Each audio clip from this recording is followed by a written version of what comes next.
my name is Vivian Gemian. I'm a licensed professional counselor. My private practice is located in Newfoundland, New Jersey. I hope this week finds you healthy and doing well. Today I thought I would discuss something that's called thinking errors, or another word for it would be thinking distortions, cognitive distortions.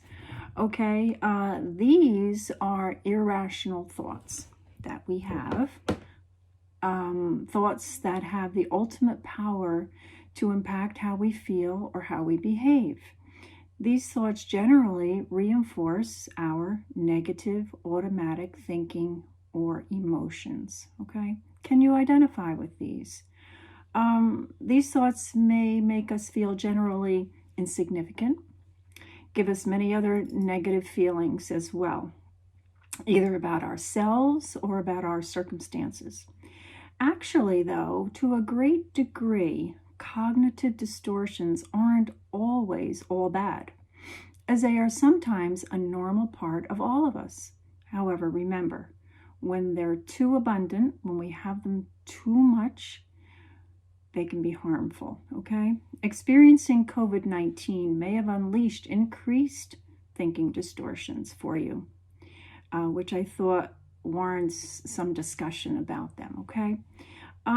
There's much that's been written about thinking distortions, and it was first highlighted by psychologist Aaron Beck. And today we'll look at a few of these distortions that he discussed. All right, the first one I thought we would discuss is all or nothing thinking, or another word for it is black and white thinking. This can be described as seeing yourself in absolutes. There's no gray area, okay? There's no in between. It's either black or it's white, all or nothing. If I fail at one thing, I therefore am going to fail at everything I try. I'm no good at anything. Is this thinking true for some of you or not true? Okay, ask yourself, is there evidence for this absolute type of thinking in my life? What is the evidence? It's so important to look at that and think about that. What is the evidence to why I am thinking this? The second one, overgeneralization. You see or experience a single negative event and expect it to happen over and over and over again as a pattern of defeat in your life. An example of this would be if I get a bad grade on a test or a paper, then I guess I must be a bad student. So why should I even try? Why should I stay in school? I might as well just quit. There's no need to try. Again, where is the evidence? Has every paper been bad? Has every test been bad? Where is the evidence? Okay. Number 3, mental filter. Negative aspects in your life are magnified, okay? And because of this, you filter out anything that might be positive that could happen. Your reality becomes tainted by a small incident that happened, and this is what you concentrate on. You fail to see anything good that may be around you or that you've experienced. Number 4, jumping to conclusions. Without a person saying anything, you believe you know what the other person is thinking or feeling, and you make a negative interpretation, though there are no definite facts to support what you have concluded. Mind reading, fortune teller, those are also examples of jumping to conclusions. An example again might be that what happened in my last relationship is going to happen in my next relationship, so why should I even date? Or I know just what is going to happen with this pandemic. I know. I know what she is going to say, so I don't even have to ask. All right, jumping to conclusions. The next one, catastrophizing. This is a very common thinking error. We expect disaster to strike. Okay? We exaggerate the importance of incidences or things that we hear. In this instance, many people would say, what if that happened? What if this happens? Try to challenge yourself to redirect your thinking as best as you can and not go to those what ifs. Create feelings of worry or possibly anxiety.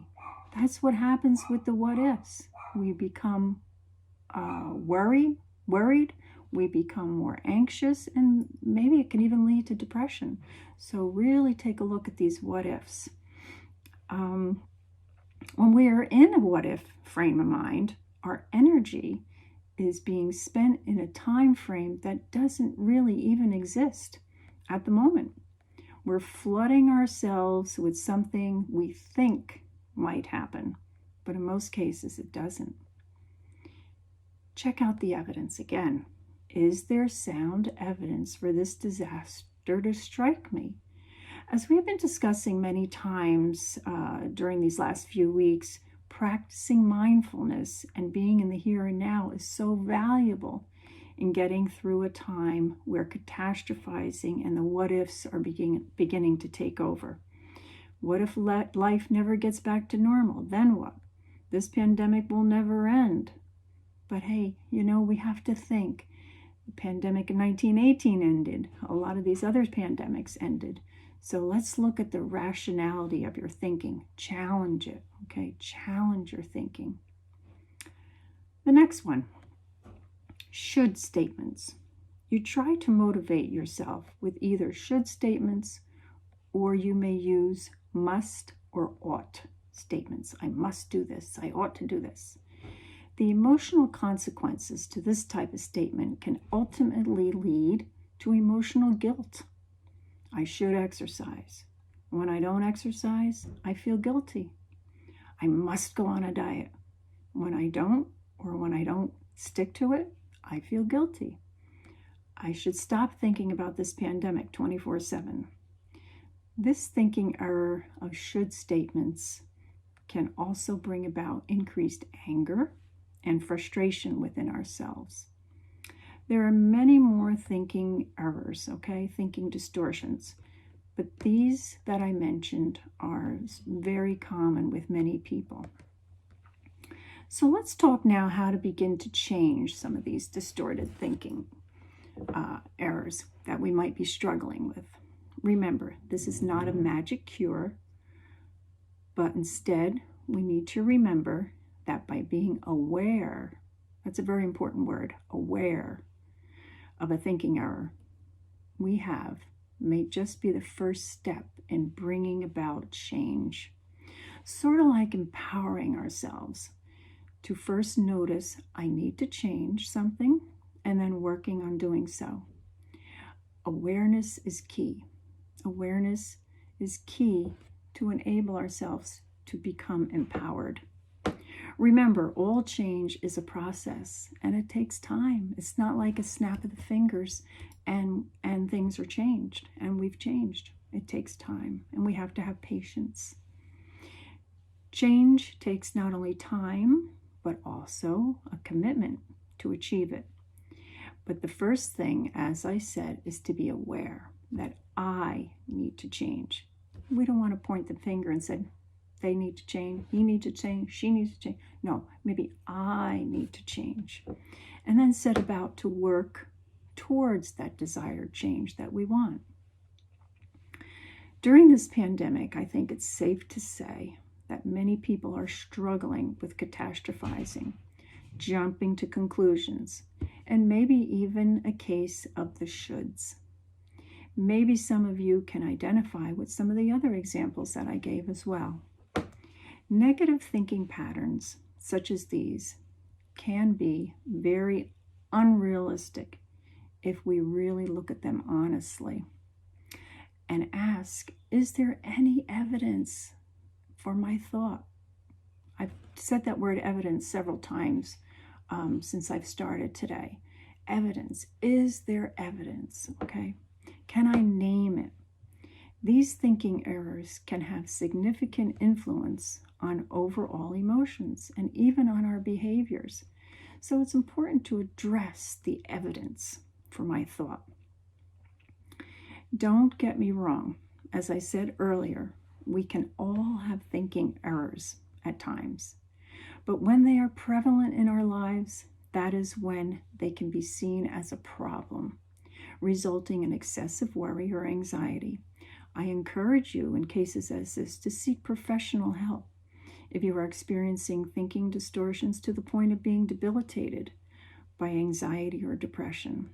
Also, keep an eye on your children and loved ones for signs of excessive anxiety or depression, and seek professional help if needed for them as well.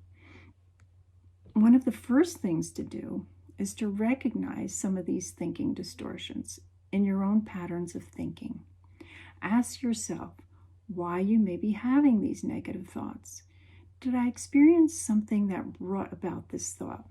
Was I raised in a household that these thought patterns were relevant? It may help if we tell ourselves that in most cases, these are just thoughts and there is no concrete evidence for their validity. However, if you did experience situations, trauma, that is a different matter, and that would have really warrants to be discussed with a professional.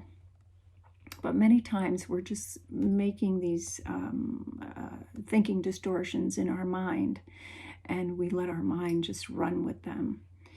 So just because I didn't do well on a test, that doesn't mean that I will fail at each test I take. But some people with a strong negative belief about themselves believe that will be the case.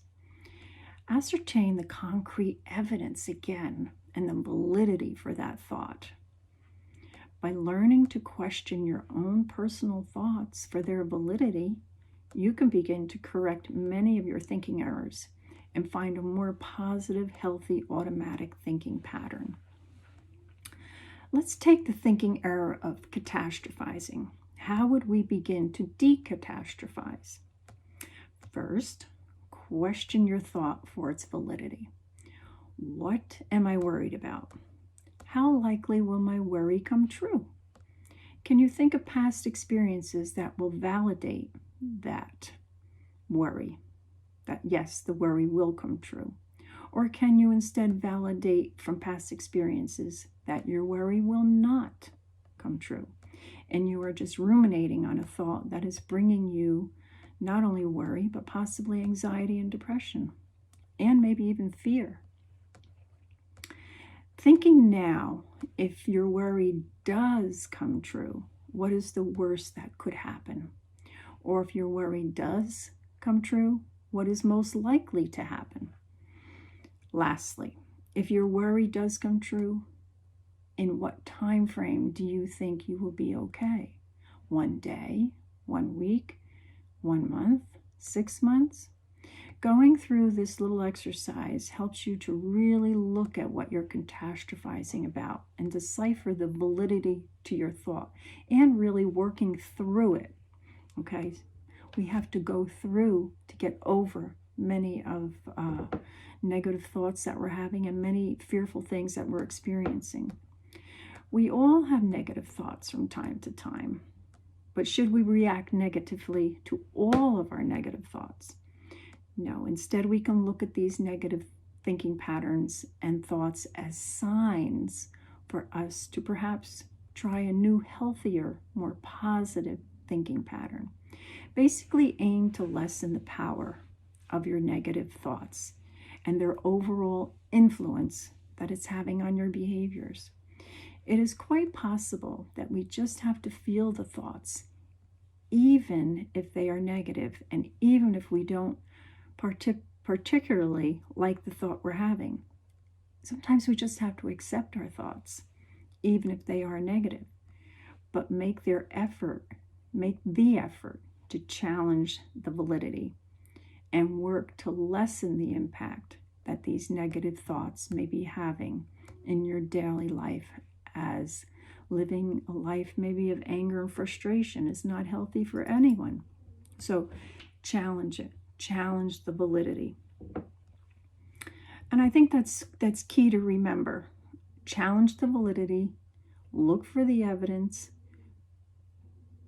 but allow yourself to experience the thoughts too, while you're challenging, while you're looking for the evidence, okay? I hope you found the discussion challenging and that you will take inventory of your own thought processes as well as those of your children right now too, helping them to see life more through rose-colored glasses. Hey, I wish you a great week. Thanks again to the Tuxedo Library for this opportunity to speak with you. And I'll see you next time. Have a good one. Bye.